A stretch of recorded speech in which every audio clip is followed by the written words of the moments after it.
Welcome to Conversations with David Ibarra. And today our guest is Maura Carabello, owner of the Exoro Group. Welcome. I'm excited to be here. I've been looking forward to this. Perfect. Well, I have too. First question that I'd like to ask you about is about you. Tell us a little bit about your history, your passion. Tell us. All right. I'll start with what I do for a living. That's not everything everybody does, but I own a public policy firm, as you said, the Exoro Group. This is our 20th year, which is phenomenal. That is. I would say that this came from an outcropping of my passion. I was passionate for advocacy work. I started out in nonprofits. I was the executive director of several nonprofits. I've done a coast-to-coast whistle-stop train, worked in New York, lived in Uganda for a while. And so I focus on public policy and help people advocate and get what they want done, whether they're corporations or individuals. I will say I studied behavioral psychology. And if you want to be in politics, that's probably the degree you should have to head into politics.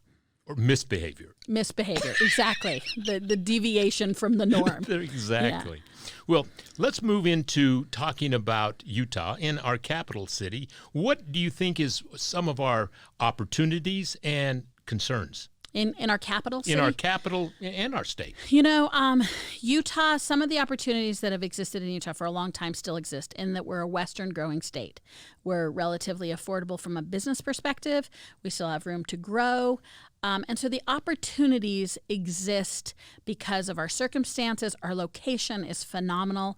Our relationship to the coast and our thoroughfares are really good. And we have hardworking people and we're still growing. It is such an advantage to be in a growing state and in a growing city, frankly. What do you think is like we're talking about the inland port? Right. We've got a lot of a conversation about business. I believe we have the number one economy in the United States, and I think our southern part of our state is growing, and crazy. That Washington County is like the strongest economy within the state. Tell us a little bit about what you see with the inland port and other opportunities that will continue to make our economy stronger and better. I'm a fan of the inland port, which some people find surprising. I'm also, I would paint myself as left of center and an environmentalist, and I don't think they're mutually exclusive. I think some things about the port that are interesting are the conditions that people are concerned about. Heavy traffic, too much impact on the west side of Salt Lake City, too much industrial, and not enough consideration to the community. Those things have existed in Salt Lake for 15 or 20 years. Yes. That's what the port is adopting when they get there. What I like about the port is it overlays strategy on top of this. It allows for sustainability and mitigation, and it's a huge engine to attract the right kind of businesses.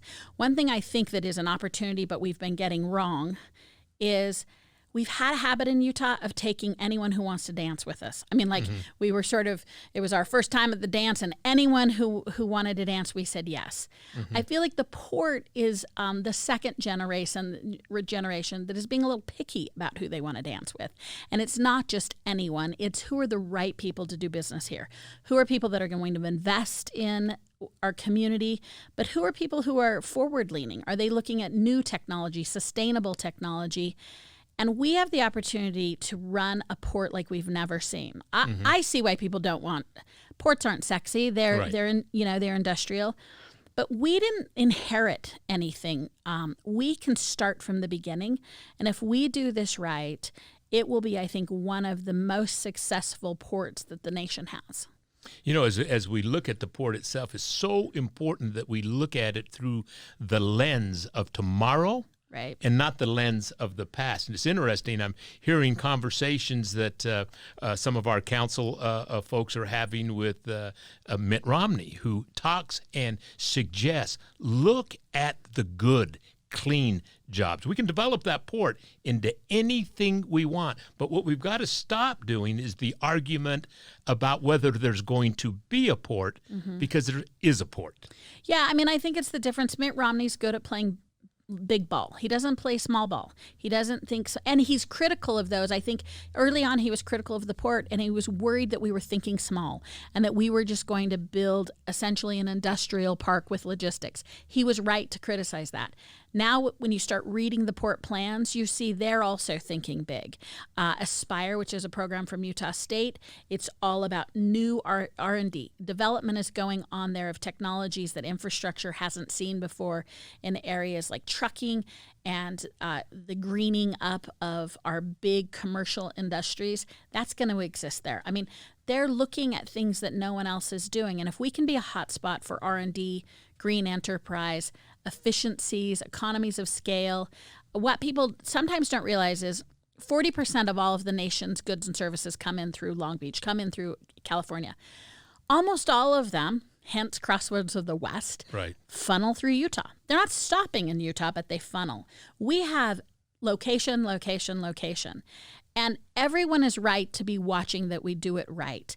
But doing it right also means doing things that we haven't done before. And I worry about the crabs in the bucket that are wanting to make it a bureaucracy and wanting it to make it something old school economic development, things we've seen before. Right. They should be proffering things we have never seen before because that's what's special about this. Yeah, I would like to see the environmental concerns move from, instead of having a port, we're having one, to how can we have a clean, best port in the world? Mm-hmm. And there's no reason that we can't. Mm-hmm. Right. I mean, don't let it happen to us is how I feel. I feel like logistics have happened to Salt Lake for 10 or 15 years.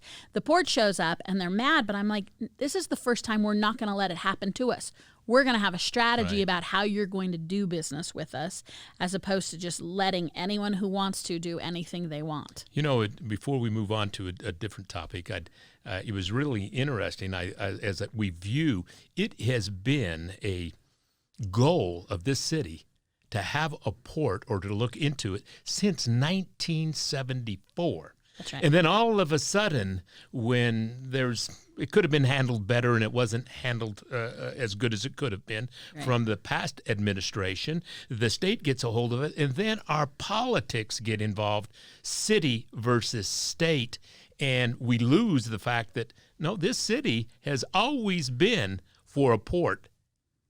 And now all of a sudden it's acting like it shouldn't. We've got some compromises that have been made recently that should help us go forward. Yeah, I think they have a good working relationship, as you say, and that's the most important part. I think Salt Lake has had a chance to lead on this for generations, and for lots of reasons haven't. And so the state jumped in, and you said, for better or worse, the state's jumped into this domain now. I think the port intends to respect the local jurisdictions in which they're in. And land use planning still is the purview of the city, not the port. So if you don't like what's being built out there, you should still talk to your mayor and council. So I think that it's a good marriage between local and the state, actually, if, as you suggest, we can finally get the politics behind us. This project has been completely defined by politics, not by measurables and not by ideas. Well, that's one of the many opportunities we have in our state. But let's move to, what do you see as the biggest concerns for our city, Salt Lake capital city, and our state in general? So, as I said, I think Utah's one of their strengths is we're a Western growing state. Our numbers look great, right? Every category of number looks good. Couple things I'm worried about. One, I think we're too much personalizing, attributing, giving the attribution of success to ourselves and not maybe conditions. And this is a little esoteric of a thought, but you and I both have the honor of working with a lot of C-level decision makers. Mm-hmm. One of the things that I'm concerned with is the lack of decision making itself. We are having the political environment nationally right now is one, rightly so, of risk adverse. You do anything wrong and you got all these trolls, and it's a hard environment for elected officials. And I really respect those people who put their hat in the ring. And so I want to give due to those people who are willing to take less pay and get pummeled every day. Having said that, we have too many people that are in office to survive and in office for their public relations. Right. And you see, I'm concerned that if we don't start making the hard decisions, not the popular decisions, that if we don't start making the hard decisions, we will not be in the position. I think some of the position we're in is, again, just by luck or just by organic growth. And we've been living off of those conditions for a while.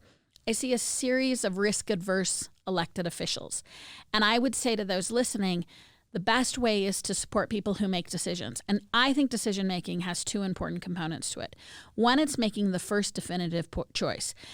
Putting together a blue ribbon commission, talking about issues, that's not decision making. That's process. Process is important. Process isn't decision making. So first we have to allow for people to make choices, be definitive, be clear. And second, we should expect that when we judge people is how they pivot from their first decision. Politics or baseball. If you hit 4 out of 10, you're doing well. So you don't quit marking there. You say, when you found more data, when you found your initial choice wasn't quite right, I'm going to judge you on how you pivoted. And we're doing neither. We're not electing people who will make hard choices and not popular choices. And then we're not giving them room to pivot when we find out more information. You know, it's interesting. As you know, we're in the business of performance, leadership, improvement. And we work with companies all across this country. Lately, I've been in Texas more than I've been in Utah. But one of the things of the principles of success, you've nailed 2 of them.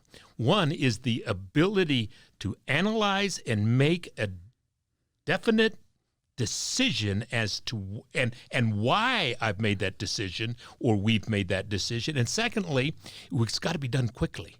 And then the second one that is a negative for many is this idea of blame avoidance. So worried that they're going to get blamed for something not working that they don't plan, organize for implementation, execute, and then adjust. It's always intended that no one is going to get everything right from the beginning, but to adjust, and it's okay. But don't start planning and executing when you're supposed to, or planning and organizing when you're supposed to be executing. That's right. So the moment you tip your toe into the execution process, don't stop. Go all the way to the end and then adjust. We don't see that in many of our elected officials, and I think a lot of it is because they're not experienced to it. It's not easy. They haven't had the experience of doing that day to day to day to day. And you got to grow accustomed to getting it wrong in a public eye, right? It's a hard thing to do, but once you do it, you find these extraordinary leaders who become fearless on behalf of the citizens. And when you ask yourself where this is showing up, what are the chronic problems that when you read another article about them or you see them again and you're just like, I got to tune out.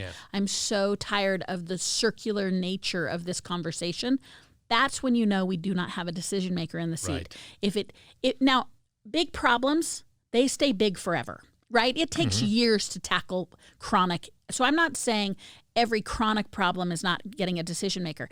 It's when you're having the same exact conversation over and over again, and you're not moving the ball at all on the problem. And I'm seeing that more and more, both at some state issues that are chronic and certainly Salt Lake City, of which I'm a resident, you're a resident. I'm certainly seeing that in the city. Exactly. You know, it was said to me once, show me a individual that has a reputation of having a high level of wisdom, and I'll show you a person that's made a lot of mistakes and have learned. That's right. And and that's how you gain your wisdom. Right. Let's pivot to Salt Lake City, our capital city. You have a business here. I have a business here, and it's no secret to anybody that listens to me is that I'm not pleased with our capital city. I don't think we're losing it. I believe we've lost it. But what are your main concerns with our capital city?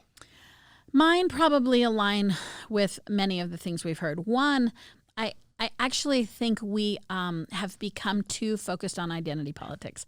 And again, I'm mainstream Salt Laker. I'm left of center.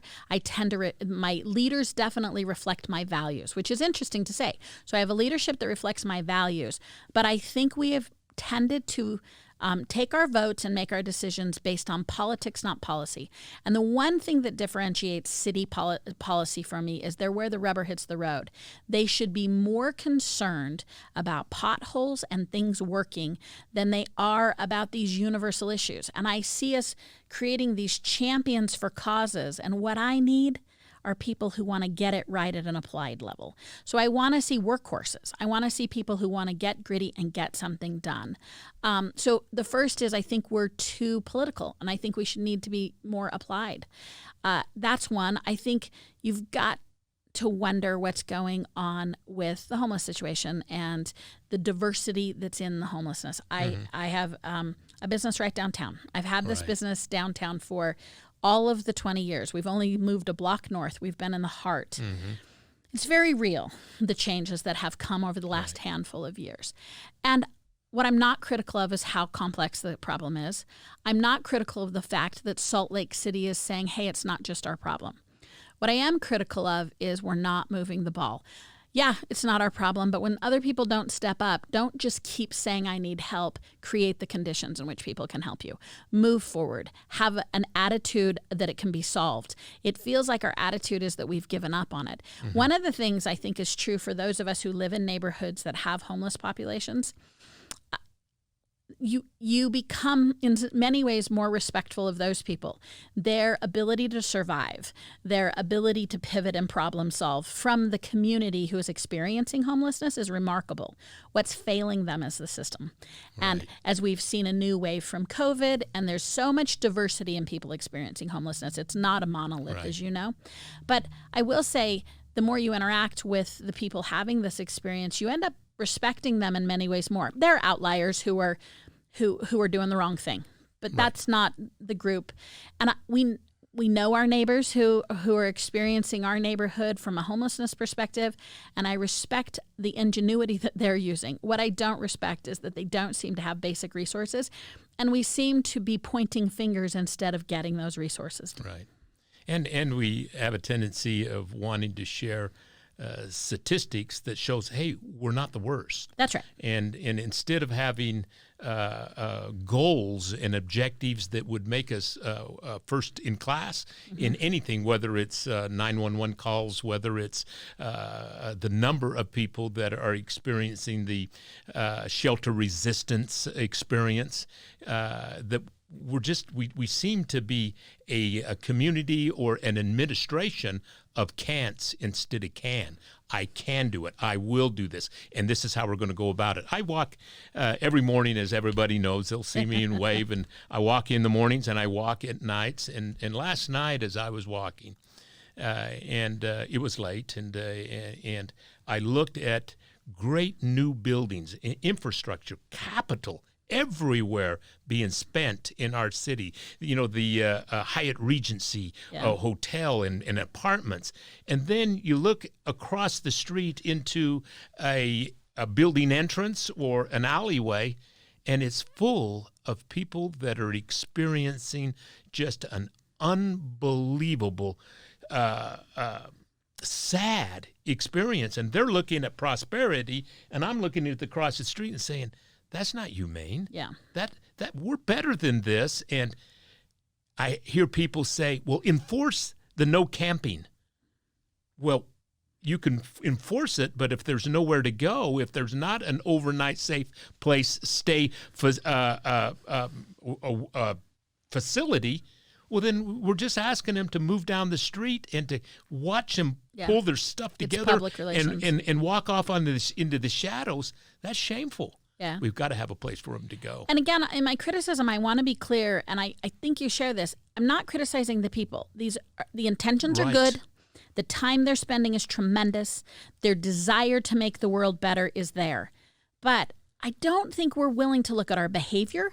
I don't think we're willing to look at our actions. You know, there's that adage that say, I can't hear what you say because I'm too busy looking at what you're doing. And so I want to be, I don't have a criticism of the quality of person we have. I am critical of the lack of results I'm seeing, but that's behavior. And the reason I want to point that out is I'm optimistic that you can always change behavior. You can always change your decision making. You can always change your methods. You could hire people who get done what you want done. So I think we've got top quality people, but some of the behavior concerns me. Well, I think we've got top quality people. I think we've got great law enforcement personnel. I think our problem is, I'm a little different than you. I think Leadership. our problem is leadership. Right. I think that we look at Chief Brown, and it's interesting. I bring up the question to the governor at a meeting that I'm very dissatisfied with our capital city in the leadership of both our mayor and the chief. And what does the governor say? He says, well, I like our mayor, but I absolutely do not believe that Chief Brown should be the chief, and I've told her myself. Now, when the governor will bring that up amongst 100 of people, I'm not just sharing a private conversation. This was about 100 business owners downtown. Yeah. We've got problems, and we got to get the leadership. What I believe, do I believe that our mayor can change? I do. Right. And that's a good distinction because I, as you well know, agree with you on your assessment of the chief. The chief position is very personal to me. I live in a house with a former police chief. Brown isn't honest. He isn't up to the task. He doesn't have the curiosity or the experience. He's failed at every measure. And his dishonesty and lack of character is something you can't, I think, make up for. The other thing that's so curious about the United States and law enforcement is we have a dearth right now of extraordinary chiefs available to us. Right. So we have an echelon of community-minded policing, justice-minded policing. Innovation is happening in this policy arena. And what's painful to me is that for whatever reason, Mayor Mendenhall is clinging on to mediocrity, and I'm not sure why. And I don't think there's any data you can show because it's data I want to see. Right. And the frustration I feel about not replacing people who can't perform, I agree with you. There's not a good excuse for that.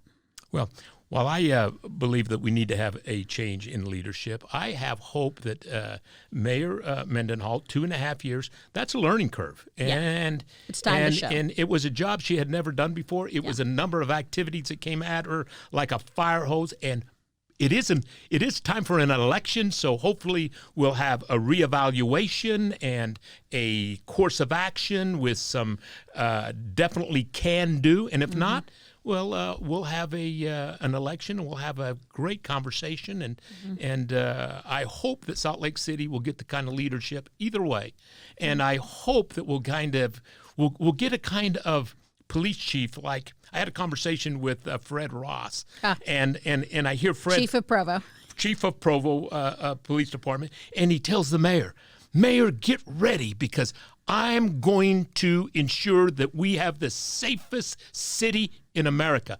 I love that can-do attitude of a Chief Ross, and when you believe it, you do it. You can do it. Right. I agree with that. I really have enjoyed having a conversation, Maura, fun. and thank you for joining us today. Thank you.